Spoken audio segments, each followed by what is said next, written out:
We're at the tail end of the winter season now, even though it just snowed a lot here. And the closest thing that we have in Yu-Gi-Oh! To a winter-themed typing is Aquas. So we're going to do something with Aquas. Most of the snowy guys are Aquas. I think it tracks. Unfortunately, not all my picks are particularly icy, but it is what it is. There's so few Aquas that I feel like I don't even have particularly strong opinions about them to talk about here in the opening, so I guess let's just get into it. The only thing I'm going to say is, why is Ghost Trick Jack Frost a Fiend instead of an Aqua? That makes no sense to me. Anyway, it's time to ring in the season with my mellow top 10 Aqua monsters while you nap or shovel snow or whatever. Honorable mention, Puny Penguin. These two tiny little penguins are adorable. One of them is being a brave little guy and the other is cowering behind. It's perfect, truly perfect. The reason I put this in the honorable mention instead of in the top 10 list proper is I didn't even know this card existed until I searched Aqua monsters in Edo Pro. Did this thing actually release, or did they just sneak it into the card catalog while I wasn't looking? Its effect is kind of wonky too, because it can summon a penguin from the grave when it leaves the field, but only if it was flipped face up first. Apparently this card came out in 2012 in Abyss Rising, and you know, it really does feel like a 2012 card, to be honest. It's still really cute, just a terrible card I've never heard of in my entire life up to this point. Number 10. Number 21, Frozen Lady Justice. That was really strange to say number 10 and then number 21. It was really, really weird. I didn't like that. This lady may be frozen, but you know, she sure is pretty. That's right, I found the one girl in the Aqua typing that is not a Tear Limit or Ice Jade, and you bet your ass I am putting her on here. I really like her outfit. It's very gallant. Appropriate for a warrior of justice. Although, she's not a warrior, she's obviously an Aqua. She's got a board wipe for defense position monsters, which implies that she punishes the cowardly and rewards the brave. I think I'm brave enough to take her. You may be wondering, in a fight? Well, I'll leave that up to the imagination. Number 9. Slushy. Do I even have to explain this one? A Slushy is so cool. Slimes are already great, but this is a flubber type slime. In other words, a silly little guy. The rainbow colors are also a little fruity, and you know we love fruits here. I like these actually as Slushy that just came to life because he has the cup and the lid and everything. Even better, he actually has a really cool effect.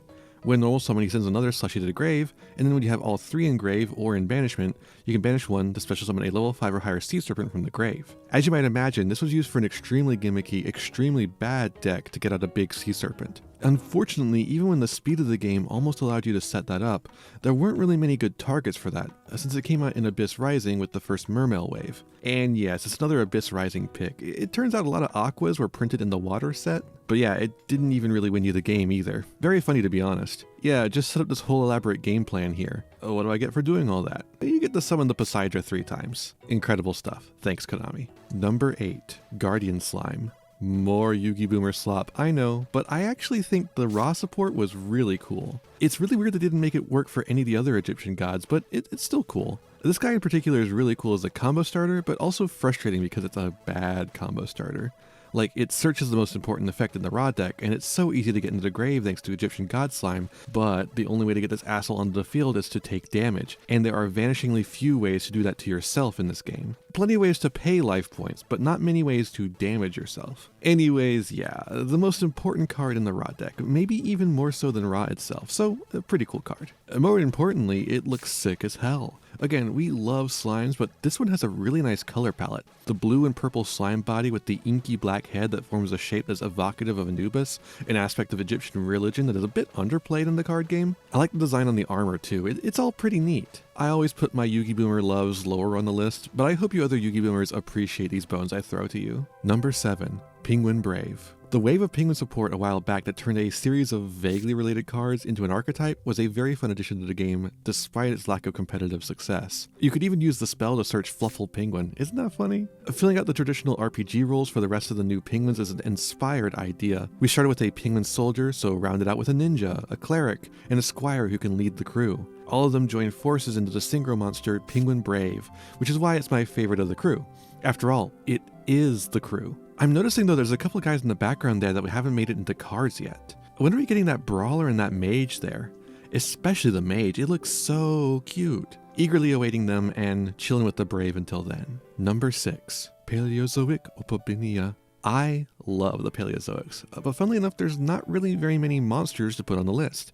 They're all traps. Luckily they have 2 Ixies monsters to choose between, and I'm going with Opabinia because it's the cool one that makes the deck crazy.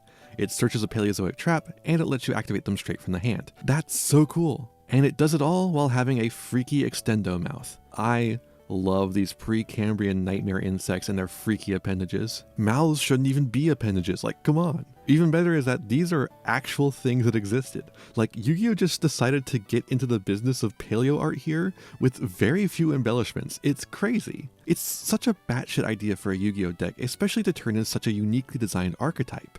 I will forever love these little freaks. Number 5. Ice Jade Acti. Ice Jade Acti is another pretty girl that I am obligated to put on the list. She's so pretty. And you know, Ice Jade is actually a pretty interesting deck. It really feels like a deck that could do something if it was given more cards that actually do anything. A lot of big water monsters with low stats, but lots of ways to lower the opponent's stats and negate them. It's really neat. I hope they put out more cards for this deck someday to actually make it playable.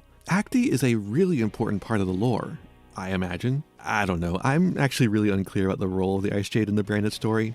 It's a relatively understandable story until the ending part where it all kind of falls apart for me, and the Ice Jades are part of that ending bit. I assume she's important though, since she's a good card. I don't need to know any of that though to know that she's a pretty lady, which is the most important qualification for these top 10 lists. Number 4. Tearlament's Havness. Speaking of pretty ladies, Tearlaments, probably the highest profile Aqua deck of all time, these girls are all pretty mermaids. Now, if I have some troubles understanding the branded lore, you bet your ass I have no clue what's going on with the Vsauce lore, so I have no thoughts on that aspect. I do have thoughts on Pretty Lady, but all the Aqua Tearlaments are pretty ladies, so it's hard to use that as a determining factor for which one to include. How am I supposed to choose between all these girls? Well, I decided to use their game mechanics as a determining factor. Havness is such an interesting piece of card design, representing a new direction for Yu-Gi-Oh! That would solve the going second problem, if not for the fact that they overcooked Tearlaments and then got scared of doing it ever again, and instead made every deck half non-engine. Havness is an in-archetype hand trap that allows you to begin playing the game during your opponent's turn without just simply stopping the opponent's play. This means you have to actually think about what you're doing in the moment instead of just knowing which negate to use on which card your opponent played. It's not any less skillful, to be clear, but it's a lot more engaging in the moment. I think this can sometimes be a bit exhausting, particularly in the case of Tearlament, but it doesn't have to be like that in the case of the Rescue Ace equivalent Airlifter. Because of this, while I do find the Tearlament mirrors exhausting instead of the absolute peak of gameplay that other people seem to find in them, I really appreciate the design space that they opened up, even if Konami did immediately close it and start printing the most heinous tiny little engines we've ever seen. Number 3. Gameciel the Sea Turtle Kaiju. As I've well established with my podcast, The Kaijus and the Details, which you can find on any podcast app you want or on my other channel, ThemPodIan, I'm a huge kaiju fan. Thus, I also like the kaijus, even if I don't like the gameplay they create. I equally don't like the gameplay without them, so I guess it's kind of a wash. You really have to ban all towers ever if you want these guys to be banned, so I guess we'll have to live in fear of the kaiju drop forever. Gameciel may seem like a weird design as a big turtle with wings, but it's actually specifically based on one kaiju, unlike the last one we talked about, Radian. Gameciel is based on Gamera, a flying turtle monster from Dai Studios. While Godzilla is the biggest kaiju franchise by a lot, Gamera is perhaps the second biggest, and certainly my second favorite.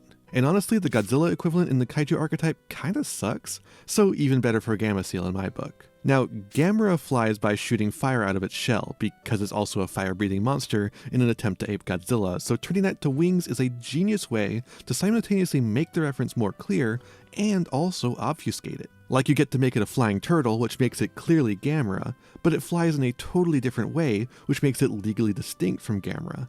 It's truly inspired design, frankly. Gameciel is also the most playable kaiju in both the normal non-engine use of kaijus and in the deck, such as it is. As a non-engine piece, Gameciel has the smallest attack stat of all the kaijus, making it really good generally. Some decks will prefer kaijus that are more on theme or have higher attacks to reverse the stat upon the opponent, but generally speaking, you want Gameciel. Then, in the actual kaiju deck where you're using the kaiju counters, Gameciel has an Omni Negate.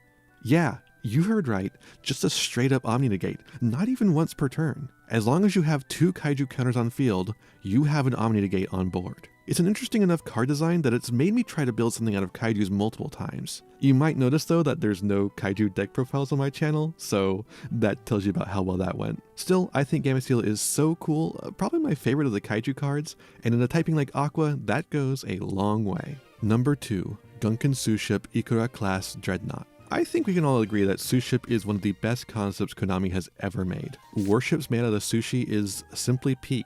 It's the exact type of crazy concept that we all love Yu-Gi-Oh for. I don't know who came up with this incredible concept, but they need a huge raise. They also need to give a raise to whoever wrote the flavor text on the normal monster. It's a genius way to use the rare flavor text that normal monsters provide. And while those guys get raises and promotions and accolades, the people who actually design the cards need to be fired.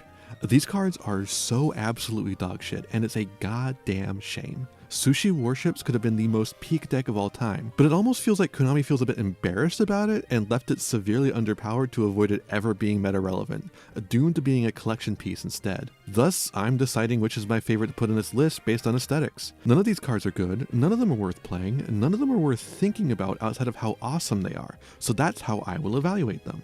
And on that front, I like the battleship best. As a big fan of Ro, this ship has a ton on it, and I adore it. The gun batteries wrapped in nori are incredible. I don't know, to me an aircraft carrier is boring, give me the dreadnought. That's why I like this one the most, and the only thing holding it back from the number 1 slot is how absolutely dogshit this card is. Apologies to the sous ship chef. Number 1, totally awesome. It's the boy, the incredibly powerful, cute, and silly card, Totally Awesome. Let me say that name again, Totally Awesome. I think that name alone makes the card for me. That card name goes crazy hard, fuck the haters. Totally Awesome is another example of exactly what I want to be seeing in my card game. You can have all the cool dragons and powerful spellcasters, but I want to see a funky frog with another frog on top, and then a yuzu on top of that one. Also, yuzu is delicious. I made sure to try some yuzu candy while in Japan on the suggestion of Ada Basilisk, and I adore it. It's such a nice citrus, a good mix of sweet and sour. And as a wise philosopher once said, you can't have the sweet without the sour. Anyways, Totally Awesome is not just a funny card in name and concept, it's also the most powerful rank 2 monster ever printed. Not only does it have an Omni Negate, it also gets to steal whatever you negated and set it to your field. All for the cost of 1 Aqua, which Toad is very good at setting up with its summon. If that wasn't enough, it can also put itself back in the extra or get a water to hand when it hits the grave, like by its own negation effect. A card that synergizes so well with itself is sure to hit the ban list, and oh boy did it for a long time. Now we've hit Ronin Toadin in its place, which doesn't stop the most popular way of making the Toad with Bahamut, but does stop the more powerful ways of making Toad in Sprite. It also stops the more heinous Substitoad shenanigans, but we don't need to get into that here. Suffice to say, Totally Awesome is powerful in the pun, art, and gameplay departments simultaneously, and is well deserving of this top slot. So there you have it, my top 10 favorite Aqua monsters. What do you think of all these choices? What would you include in your top 10? Let me know down below, rest well, and I'll see you in the next one. Good night. Hey there, thanks for watching. I hope you enjoyed this video. I've got a lot more for you if you want them. Just hit that subscribe button and ring the bell to get notifications. I'd also appreciate if you left me a like and a comment and maybe shared the video around with your friends. You can also follow me on all the usual social media sites. Just check out my website in the description below for more info. My videos are funded by my patrons and YouTube members, whose names you'll see scrolling by in these credits here.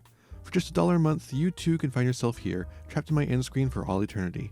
In particular, I'd like to thank Haru Hayes, Flea Kill, Frog Prince Michael, the Almighty Ferret Lord, and Fire Mizumi. A big thanks to all my other patrons and to my little community as a whole. Remember to be kind to yourselves, be kind to others, and have a wonderful whatever time it is for you. Bye-bye. Sleep well.